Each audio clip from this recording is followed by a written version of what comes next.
तो जैसा कि पिछले एपिसोड में हमने देखा था, मूलचंद ने फांगी और निदरवर्ल्ड प्रिंस दोनों को हरा दिया था। अब इस दौरान ये आगे बढ़ता है, जहां पर इसे 5 काफी खतरनाक रूप से चमकते हुए ऑब्जेक्ट्स दिखाई देते हैं। अब आगे इधर वो डार्क ऑब्जेक्ट जो मूचेन को मिला था अचानक से काफी हीटेड होने लगता है। और मूचेन को जब ये मिला था तब इसे लगा था कि काम की चीज है ही नहीं, क्योंकि उसे तब ये कुछ भी करके ट्राई करता है, ये ऑब्जेक्ट रिएक्ट नहीं किया था। पर फाइनली ये कुछ साइंस अब दिखा रहा था और तुरंत ही मूचेन का दिमाग जाता है कि शायद वो जो लाइट्स हैं, जो 5 ऑब्जेक्ट्स जल रहे हैं, मे भी उनके कारण ऐसा हो रहा है।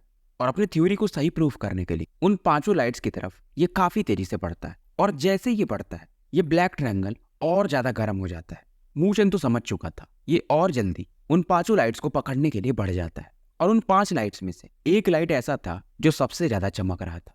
उसी को बहुत सारे लोग पकड़ना चाहते थे, पर वो लाइट इतना फास्ट था कि कोई उसे पकड़ ही नहीं पा रहा था।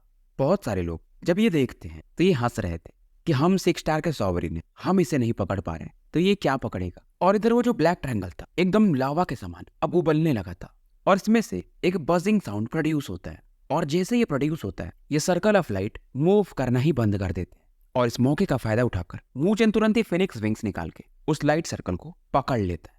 और जो भी लोग इसे देख रहे हैं वो एकदम हैरान हो जाते हैं कि ऐसा कैसे हो सकता है, और हकलाने लगते हैं। उसे मिल गया है वो लाइट सर्कल। सबको डाउट तो था ही कि शायद ये वही स्पिरिचुअल डाइटी लिक्विड होगा। और ये सब कमाल था उस मिस्टीरियस ब्लैक आयरन का, क्योंकि जैसे ही वो वहां पर प्रकट हुआ था, वो लाइट सर्कल मूव करना ही थोड़े समय के लिए बंद कर दिया था। और फिलहाल अगर खुशी थी तो नाइन निदर, असुरा किंग और बाकी लोगों के चेहरे पर। इधर मूचेन यहां से निकल रहा था, तभी एक आवाज आती कि छोटे बच्चे, वो चीज मुझे दे दो। और एक फिंगर अटैक मूचेन की तरफ रूथलेसली बढ़ने लगता है।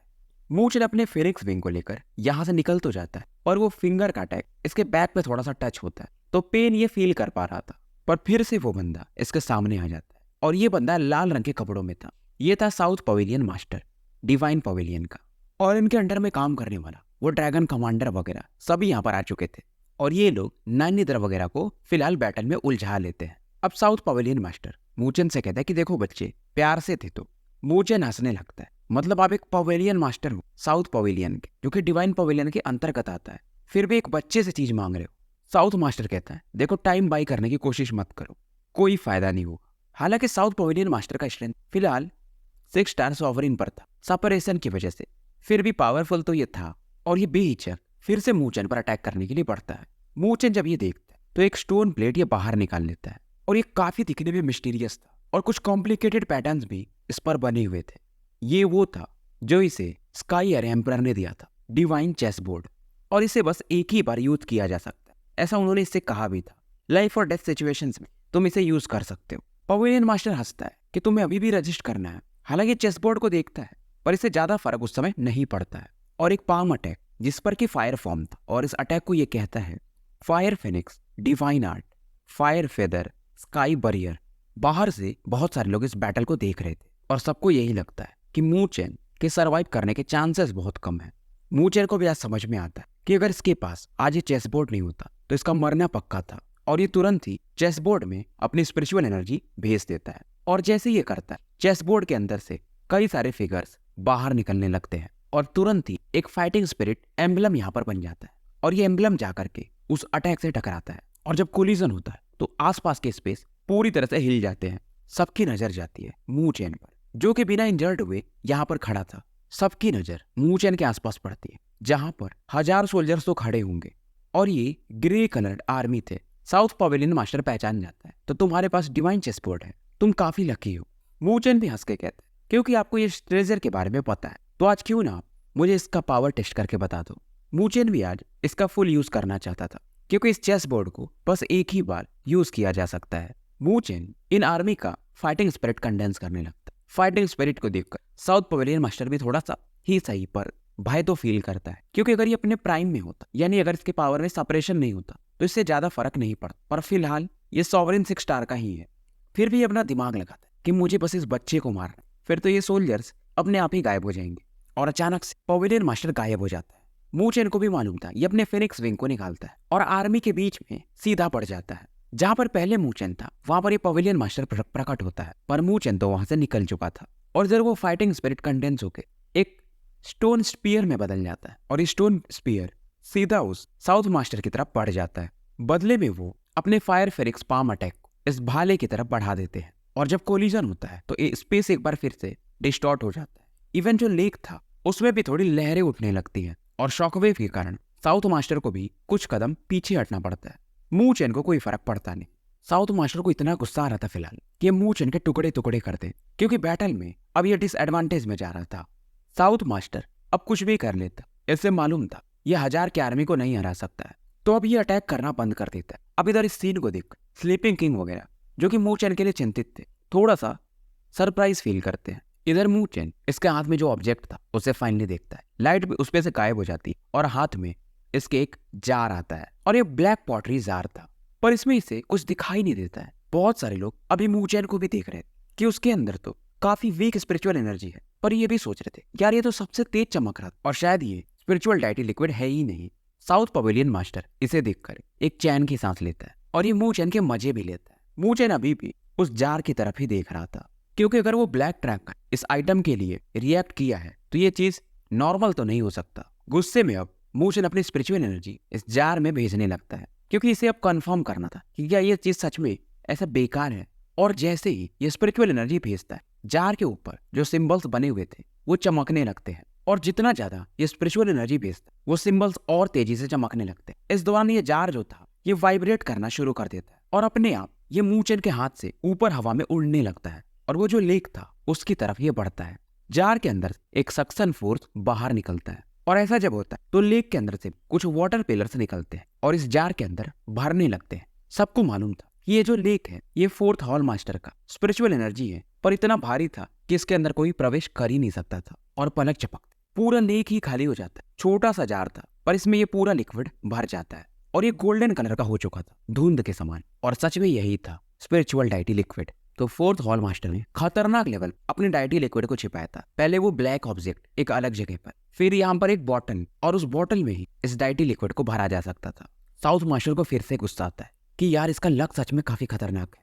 तीनों किंग सरप्राइज भी थे और थोड़े चिंतित भी, क्योंकि सभी की नजरें अब बस टिकी थी तो मून चैन के ऊपर। इधर डेमन गेट के पास भी एक जार बॉटल आ चुका था और ये भी जो लेक में लिक्विड था उसे सक करने लगते हैं और ये भी स्पिरिचुअल डाइटी लिक्विड में कंडेंस हो जाता है। हालांकि वो पहले वाले से काफी वीक था। डेमन गेट वाले भी अब काफी खुश थे, चलो वीक ही है पर काम तो कर जाएगा। और इसी तरह देखते देखते कई सारे लोगों को ये चीजें मिल जाती हैं। बाकियों का स्पीड काफी स्लो था, यानी सक करने का। मून चैन वाला काफी फास्ट था।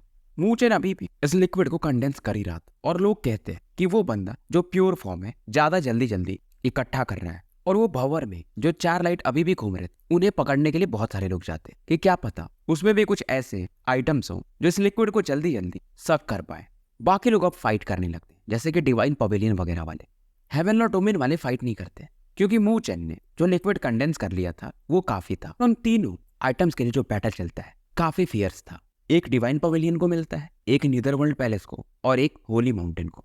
तीनों लोगों के पास चाय के समान कुछ प्याले आते हैं, यानी एक एक, और इसे एक्टिवेट करके उस लेक को ये भी सक करने लगते हैं। और इस प्रोसेस थोड़ा कम समय ही लगता है, पर फिर भी किसी को शांति नहीं था, क्योंकि मून चैन के पास जो था वो सबसे प्योरेस्ट फॉर्म का था। बैटल धीरे धीरे यहाँ पे खत्म हो जाता है। इधर बाहर के सीन को दिखाया जाता है जहाँ पर वो सातों सॉवरेन उस पपेट से फाइट कर रहे थे। और इधर जब रॉकी आइलैंड के अंदर पूरे ट्रेजर्स खत्म हो जाते तो वहां का स्पेस कोलैप्स कर जाता है। और जैसे ही ये होता है ये पपेट अभी तक जो बस डिफेंड कर रहा था अभी अटैक के मूड में आ जाता है और उसके एक अटैक से मंडेला भी कुछ कदम पीछे हटने पर मजबूर थी। डिवाइन पवेलियन मास्टर को इधर पता चल चुका था कि लगता है स्पिरिचुअल डाइटी लिक्विड मिल चुका है। सभी यही सोच रहे थे कि किसको मिला होगा ये। और इधर वहीं वो जो पपेट था वो रॉकी आइलैंड की तरफ बढ़ता है। उसे अभी भी स्पिरिचुअल डाइटी लिक्विड को जो प्रोटेक्ट करना था। इस दौरान मंडेला एक पावरफुल पाम अटैक स्पेस को चीरते हुए उस पपेट की तरफ बढ़ा देती है, ताकि ये इस पपेट को रॉकी आइलैंड के अंदर जाने से रोक पाए। इस काम में बाकी लोग भी इसका साथ दे रहे थे। इधर डिवाइन पवेलियन मास्टर काफी गुस्से में थे कि एक पपेट मुझे कैसे रोक सकता है, और गुस्से में एक पावरफुल पाम अटैक ये इस पपेट पर तीर मारते हैं। किसी को समझ में नहीं आता इस डिवाइन पवेलियन मास्टर को क्या हो गया कि अचानक से ये इतना उतावला हो चुका है। पपेट भी नहीं रुकता है, उस अटैक के बदले ये भी एक पाम अटैक करता है। दोनों के अटैक एक दूसरे से टकराते हैं और बीच में कोई भी सॉवरेन नहीं जाता है, क्योंकि ये लोग भी तो चाह ही रहे थे कि डिवाइन पवेलियन मास्टर थोड़ा इंजर्ड हो जाए। और इस कोलिजन के कारण पपेट्स के आर्म पर कुछ क्रैक्स आने लगते हैं और दूसरी तरफ डिवाइन पवेलियन मास्टर की भी हालत काफी खराब हो जाती है। होठों से उनके अब थोड़े खून आ रहे थे। मंडेला वगैरह को समझ भी नहीं आता कि ऐसा क्या हो गया। ये डिवाइन पवेलियन मास्टर जो कि इतना धूर्त है 1-on-1 फाइट करने के लिए चला गया। बाकी लोग डिवाइन पवेलियन मास्टर के मजे लेने लगते हैं। तभी मंडेला कहते ये सब छोड़ो, पहले हमें इस पपेट को रोकना पड़ेगा ताकि वो लोग बाहर आ सके। और उस अटैक के कारण वो जो डिवाइन पवेलियन मास्टर था वो समुद्र में जाके गिरा और आधा दिन बीत जाता है पर अभी भी ये वापस नहीं आता है। इन लोगों को लगता है शायद वो हील कर रहा होगा। और वहीं दूसरी तरफ पपेट को काफी गुस्सा आ रहा था। धीरे धीरे इसकी ऑरा काफी वायलेंट होने लगती है। इधर ये पपेट से फाइट कर रहे थे, किसी की नजर भी नहीं जाती। और ये जो एमेराल्ड सीट इसके नीचे से अब ब्लैक गैस उठना शुरू हो जाती है। ऐसा लग रहा था कोई डेमोनिक गॉड यहाँ पर प्रकट हो रहा हो। उधर दूसरी तरफ समय बीत और Mu Chen perfect spiritual deity liquid condense कर चुका था। लेक में लगभग पानी सूख चुका था। सभी लोगों की नजरें इस दौरान डिवाइन पवेलियन के जेड पॉट पर पड़ती है और ये भी अब वाटर एब्जॉर्ब करना बंद कर चुका था। पहले लोगों को लगता है कि ये डिवाइन पवेलियन की तरफ से हुआ है, पर जब नजरें जाती हैं तो ये नीदरवर्ल्ड पैलेस और होली माउंटेन की तरफ से आया था। इन लोगों ने भी powerful spiritual deity liquid condense कर लिया था। डिवाइन पवेलियन वालों को भी स्पिरिचुअल डाइटी लिक्विड मिल चुका था, यानी इनका मिशन पूरा हो चुका है। और वहीं मूचेन की तरफ से अभी भी ये काम चालू ही था। मूचेन का जो स्पिरिचुअल डाइटी लिक्विड था वो अभी भी शेप नहीं ले पाया था। साउथ मास्टर तो कहता है मैं तो उम्मीद यही कर रहा हूँ कि वो फेल हो जाए। स्लीपिंग किंग वगैरह थोड़े चिंतित थे क्योंकि ये जो लिक्विड है इनके डोमिनेटर के लिए काफी इंपॉर्टेंट है। इधर लेक अब पूरी तरह से लगभग सूख चुका था। इसका आखिरी पानी भी मूचेन के उस पॉट में एंटर कर चुका था, पर अभी भी कोई शेप का सीन हमें दिख ही नहीं रहा था। पर तभी अचानक से आसमान में बिजलियां कड़कने लगती हैं। पावर ऐसा था कि सभी लोग हैरान हो जाते हैं और ये लाइटनिंग मूचेन के इस पॉट में आकर इकट्ठा होने लगती है। अब जाके सभी को समझ में आता है कि ये जो स्पिरिचुअल डाइटी लिक्विड मूचेन बना रहा है ये सबसे पावरफुल है। प्यूपिल किंग, स्लीपिंग किंग वगैरह तुरंत ही मूचेन के पास आ जाते हैं ताकि ये इसे प्रोटेक्ट कर पाए। फाइनली मूचेन का अर्थ वेसल इसके हाथ में आ जाता है। स्पिरिचुअल डाइटी लिक्विड अब कंडेंस हो चुका था। शेप भी इसने अपना ले लिया था। तीनों किंग्स इनके पास में जो जेट सील था उसे क्रश करते थे। ये इन्फॉर्मेशन था, यानी एक सिग्नल था जो ये मंडेला को भेजते हैं कि इनका मिशन पूरा हो चुका है। इधर सभी लोग उन क्रैक से बाहर आने लगते और वही जो पपेट था इसकी भी नजर उन क्रैक्स पर ही थी क्योंकि स्पिरिचुअल एनर्जी की एसेंस को ये फील कर सकता था। पर करे भी तो करेगी, 6 अर्थली सॉवरेन इसे परेशान करके थे। डिवाइन पवेलियन के लोग फाइनली बाहर आ जाते पर इनके पवेलियन मास्टर इन्हें कहीं देखने को नहीं मिलते हैं। अब जो चारों डायरेक्शन के पवेलियन मास्टर थे यानी नॉर्थ, साउथ, वेस्ट और ईस्ट के, इनकी नजर पड़ती है कि पपेट इन्हें घूर रहा है। पपेट अचानक से गायब होता और इनके सामने प्रकट होता है और पलक झपक पूरी डिवाइन पवेलियन की टीम को ये ट्रैप कर लेता है। और ऐसा लग रहा कि उस सेलिंग टेक्निक के अंदर पूरे डिवाइन पवेलियन के लोग खत्म हो जाएंगे। तभी अचानक से जिस समुद्र में डिवाइन पवेलियन मास्टर गिरा था वहां पर हलचल होती है और वहां से एक लाइट निकलती और डिवाइन पवेलियन के सभी लोगों को प्रोटेक्ट करने लगती है और इन्हें ये थोड़ी दूर ले जाके छोड़ देता है। मंडेला वगैरह का नजर डिवाइन पवेलियन मास्टर पर जाता है। ये दिख तो पहले जैसा ही रहा है और ये रिकवर भी कर चुका है और इसे लगता है कि कुछ तो गड़बड़ है। इतना जल्दी कैसे कोई हील कर सकता है? मंडेला की नजर मूचेन वगैरह पर जाती है कि स्पिरिचुअल डाइटी लिक्विड मिल गया और किसके पास है। तीनों किंग्स की नजर मूचेन की तरफ जाती है, यानी सभी लोग मूचेन की तरफ देखते हैं और पहली बार 9 नीदर और तीनों किंग्स भी मूचेन के हाथ में स्पिरिचुअल डाइटी लिक्विड को देखते हैं। पर ये लिक्विड फॉर्म में नहीं था, इसने गोल्डन एम्ब्रायो यानी अंडे टाइप का कुछ शेप ले लिया था। बाकी लोगों का लिक्विड फॉर्म में था पर ये अलग था। मंडेला देखती तो वो भी हैरान हो जाती है कि ये तो परफेक्ट ग्रेड का स्पिरिचुअल डाइटी लिक्विड है। स्लीपिंग किंग कहते हैं सब मूचेन का कमाल है और उसने तो खुद साउथ पवेलियन मास्टर को अकेले ही संभाल लिया था। मंडेला कहती है मैं ये याद रखूंगी। मूचेन को समझ में नहीं आता है कि इसका मतलब क्या था। बाकी लोगों को तो मालूम ही था कि मंडेला मूचेन को अपने अंडर काम करने वाला नहीं मानती है बल्कि एक दोस्त की तरह इसे ट्रीट करती है। मूचेन भी स्माइल करता है और इस गोल्डन एम्ब्रायो को मंडेला की तरफ उछाल देता है। इधर डिवाइन पवेलियन मास्टर को भी स्पिरिचुअल डाइटी लिक्विड इनके साथी लोग दे देते हैं। साउथ पवेलियन मास्टर बताता है कि ये सब कमाल उस मूचेन का है, उन्होंने मेरा प्लान ही पूरा फेल कर दिया। डिवाइन पवेलियन मास्टर कहता है टेंशन मत लो, अगर मंडेला के पास परफेक्ट डाइटी लिक्विड है तो भी शायद वो ब्रेक थ्रू ना कर पाए, मैं उससे जल्दी ही ब्रेक थ्रू कर लूंगा। और ये कहता है उसके बाद नॉर्दर्न टेरिटरी का रियल ओवरलॉर्ड मैं ही बनूंगा। और ये तुरंत ही उस गोल्डन लिक्विड को निगल जाता है और क्रॉस लेग्ड बैठकर कल्टीवेशन शुरू कर देता है। मंडेला भी कल्टीवेशन में लग जाती है और सेम वही जो बाकी भी 6 थे वो भी कल्टीवेशन शुरू कर देते हैं। सबको मालूम जो पहले कल्टीवेट करके उठे वो बाकियों को हरा सकता है अगर वो ब्रेक थ्रू कर लिया तो। नैनीदर जब इस सीन को देखती है तो कहती है कि मुझे भी इस लेवल पर जल्दी ही पहुंचना है। मूचेन भी हंस के कहती एक दिन हम पहुंच ही जाएंगे। नैनीदर भी इस समय थोड़ा इमोशनल हो जाती है कि जिस लड़के को ये प्रोटेक्ट कर रही थी अब धीरे धीरे वो मैच्योर हो रहा है। मूचेन देखता है कि नाइनिदर इसे एक अलग ही लुक से देख रही। ये पूछता है कि क्या हुआ। नाइनिदर हंस के कहते कि शायद अभी भी अगर मैं तुमसे फाइट करूं तो क्या पता कौन जीतेगा, शायद तुम ही जीत जाओगे। मतलब मैं श्योर नहीं हूं कि तुम्हें हरा पाऊंगी। और इन बातें इनकी हो रही थी पुराने दिनों को ये याद कर कि यहाँ पर आए हुए धीरे धीरे 2 साल होने को हैं। उस समय मूचेन जब यहाँ पर निकला था तो सॉवरिन 1 स्टार पर भी ये नहीं था, और अब तो ये सॉवरिन 5 स्टार पर पहुंच चुका है। इसके पास सेलेस्टियल बॉडी भी है, पर मन में तो ये भी था कि लोअली से मिलने जाना है तो और भी ज्यादा पावरफुल होना पड़ेगा। मिनिमम अर्थली सॉवरिन पर जब ये हो जाएगा तभी लिओली के पास जाएगा। मूचेन अपने ख्यालों में था, तभी नाइनिदर इसके बाल को सहलाती और कहती है कि इस हंटिंग वॉर के बाद मुझे कहीं जाना पड़ेगा। मूचेन भी पूछता है कि कहाँ। अब ये बताती है कि मैं सॉवरिन 6 स्टार पे जा चुकी हूँ और नीदर वर्ल्ड बर्ड भी बन चुकी हूँ, तो मुझे मेरे क्लैन वापस जाना पड़ेगा और अपने ब्लड लाइन को इग्नाइट करना पड़ेगा, और अगर मैं ऐसा कर पाई तो मेरा स्ट्रेंथ काफी तेजी से बढ़ेगा। मूचेन भी पूछता है कि ब्लड लाइन को इग्नाइट करना ये तो खतरे का जैसा भी लगता है, और ये कहता है कहीं ऐसा तो नहीं कि हम दोनों का ब्लड लाइन लिंक है इसलिए तुम वैसा कर रही हो। और अगर उन लोगों को पता चल गया तो नाइनिदर को मालूम था कि मूचेन के लिए भी खतरा हो सकता है अगर इसके बर्ड क्लैन को पता चला तो। नाइनिदर कहती है टेंशन मत लो, वो लोग अगर कोशिश भी की तो मैं हूं ना तुम्हारे लिए, तुम्हें कोई नहीं हर्ट कर सकता। और मूचेन भी कहता है कि ये सब मेरी वजह से हुआ, तो ये आप अकेले फेस नहीं करोगे, मतलब मैं भी साथ में चलूंगा। अब नाइनिदर मान जाती है इसके बाद। फिलहाल ये लोग मंडेला की तरफ देखते जो कि अभी भी कल्टीवेशन में लगी हुई थी। इधर मंडेला की बॉडी से एक पावरफुल पर्पल एनर्जी लगातार बाहर निकल रही थी, और मूचेन भी मन ही मन कहता है कि मंडेला तुम्हें सक्सेसफुल होना पड़ेगा। इधर जो होली एंसेस्टर थे होली माउंटेन के, उनके सर के ऊपर से एक पिलर ऑफ लाइट आसमान को भेदते हुए ऊपर निकल जाती है। उनका स्ट्रेंथ बढ़ चुका था, स्लीपिंग किंग बताते हैं, पर वो ब्रेक थ्रू नहीं कर पाए, यानी कि सॉवरिन अपर लेवल पर वो नहीं पहुंच पाए होंगे। इसके बाद लियो टियानडियो अपने कल्टीवेशन से उठता है, उसका भी स्ट्रेंथ बढ़ गया था, पर सॉवरिन अपर लेवल पर वो भी नहीं पहुंच पाया था। सेम वैसे ही demon emperor, serpent old man, nether world palace सभी जाग जाते हैं, और किसी का ब्रेक थ्रू नहीं होता है, बस स्ट्रेंथ बढ़ जाता है।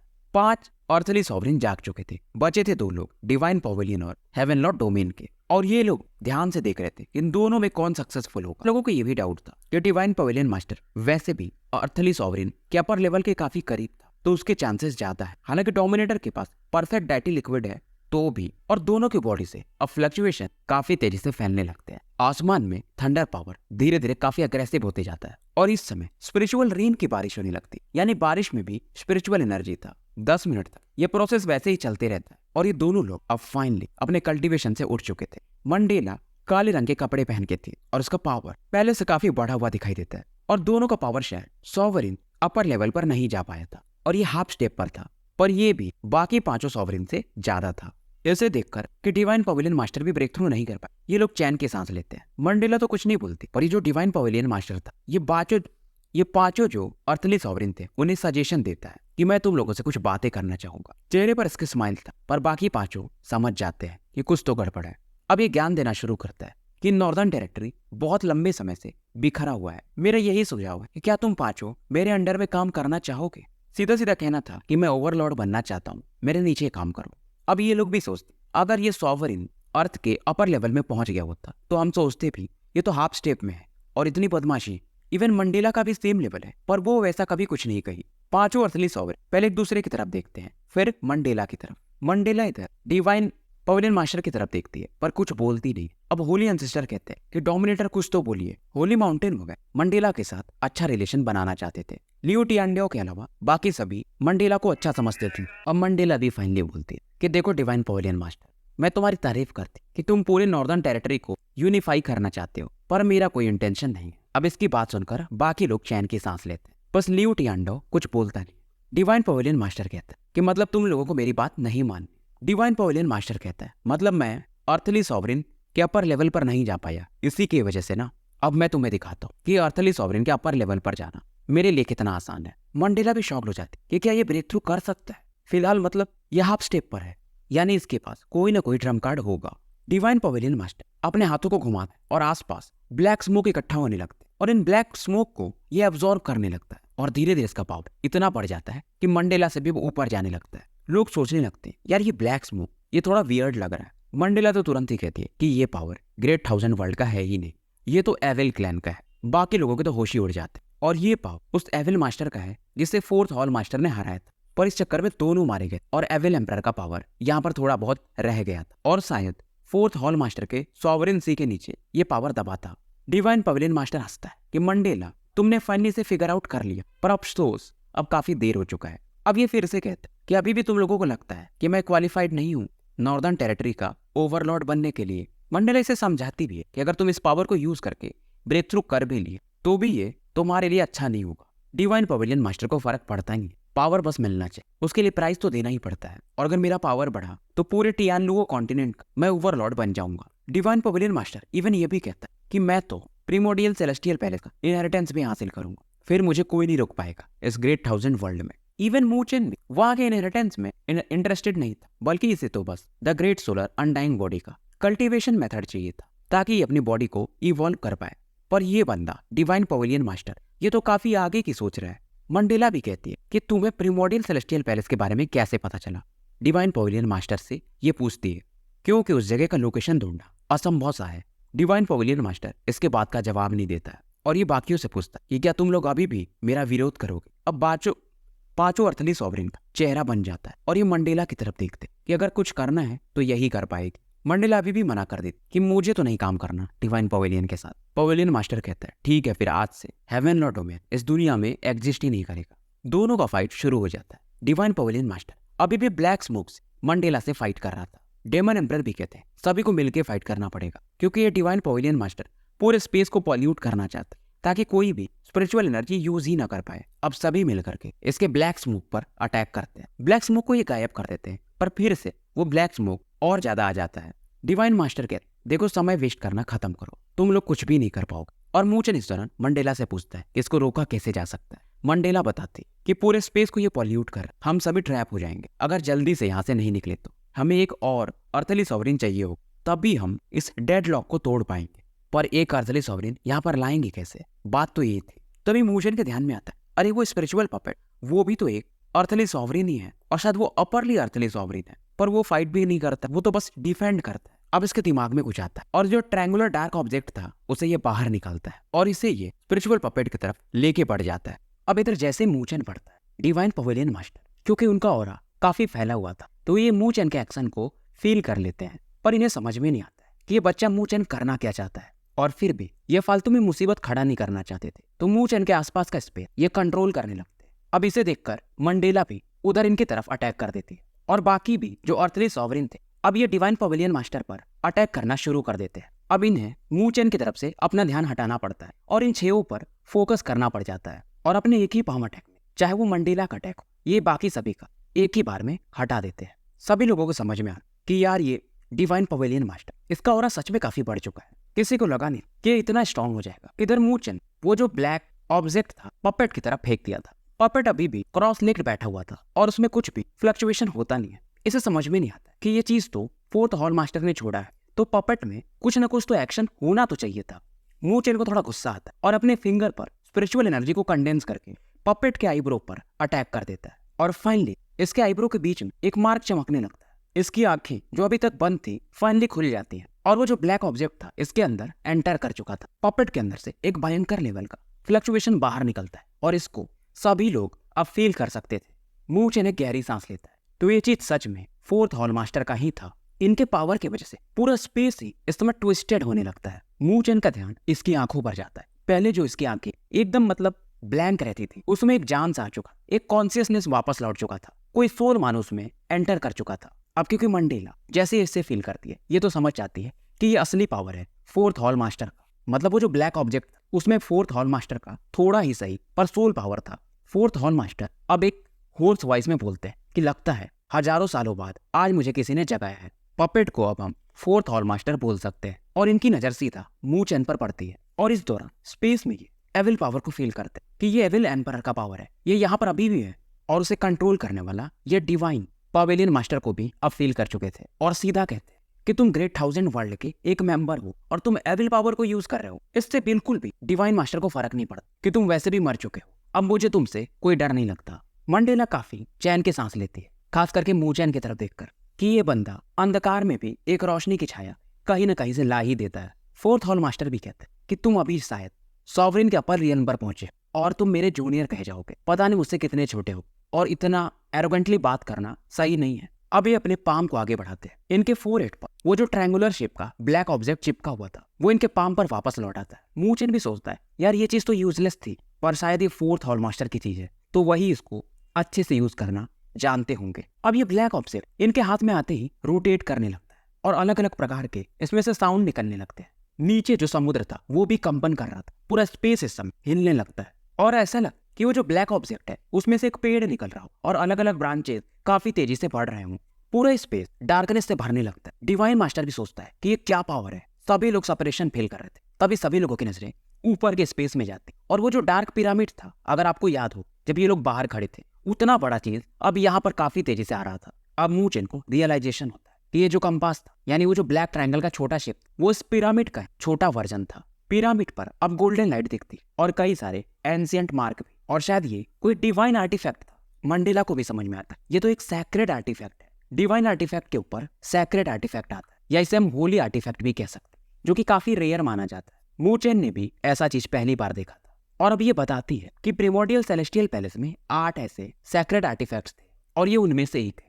तो खुद समझ के देखो कि जब प्रिमोर्डियल सेलेस्टियल पैलेस रहा होगा तो ये लोग कितने पावरफुल रहे होंगे। और मंडेला हंस के कहती है कि अगर ये सैक्रेड आर्टिफैक्ट मेरे पास होता तो मैं डिवाइन पवेलियन मास्टर को आराम से हरा देती, और इसको अगर कोई एक्सचेंज करता तो उसे 10 मिलियन सॉवरेन स्पिरिचुअल लिक्विड देना पड़ेगा। बाकी लोग भी अब इस सीन को देख रहे थे। डार्क पिरामिड फाइनली इस स्पेस में एंटर कर चुका था और ये एविल एम्परर भी अब इस पावर को देखकर डरने लगता है, क्योंकि पास्ट में इसी पावर से फोर्थ हॉल मास्टर ने इसे सप्रेस किया था और इसका एक और नाम है स्टेरी सपरेशन टावर। इसे हम पिरामिड टावर ही कहेंगे। अब डिवाइन मास्टर भी एक ब्लैक पाइथन टाइप अटैक इनकी तरफ बढ़ा देता है। फोर्थ हॉल मास्टर एकदम शांत खड़े थे। दोनों अटैक एक दूसरे से टकराते और पलक झपक वो ब्लैक गैस पूरी तरह से डिसॉल्व हो जाता है। डिवाइन मास्टर समझ जाता है, अब ये यहाँ से भागने को देखता है। सबको मालूम था अगर ये भाग गया तो फ्यूचर में काफी बड़ा खतरा बन सकता है, पर फोर्थ हॉल मास्टर अभी भी स्माइल करते हैं। ये अपने हैंड साइंस को मूव करते हैं और पिरामिड टावर पूरे स्पेस को कवर कर लेता है। डिवाइन पवेलियन मास्टर यहाँ पे फंस चुका था और फोर्थ मास्टर कहते हैं क्योंकि तुम्हारे अंदर